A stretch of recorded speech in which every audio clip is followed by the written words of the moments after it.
अस्सलाम वालेकुम। मेरा नाम है जी गुलाम फरीद। मैं ज़िला पाकपतन तो बोलता पिया। मेरे 7 बच्चे ने और मेरे तो कारोबार को नहीं। मैं बीमार जिहा रहना तो फेरी करदा हुन्ना ते निज़ाम नहीं चलदा।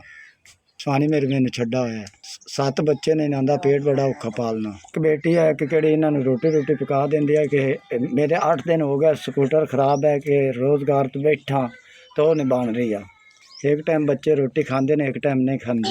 मैनू साह दा मसला है जी, मैं दिहाड़ी कर नहीं सकना। 8 दिनों का मोटरसाइकिल मेरा कारीगर को है जी, और 10,000 रुपया लगता है।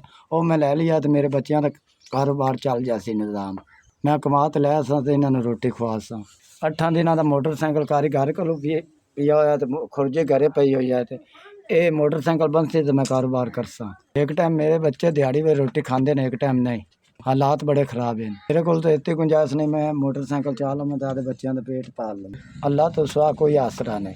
बेगम भी औखे वेले छड़ ते जाती रही।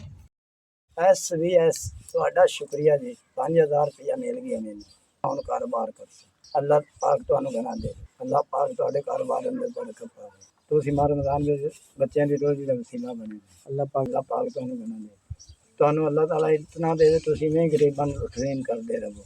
एक अपनी सारी जिंदगी में चलती रहे। गरीब इंदे ते बड़े खुश हैं। SBS तुहाडी बड़ी मेहरबानी, तुहाडा शुक्रिया।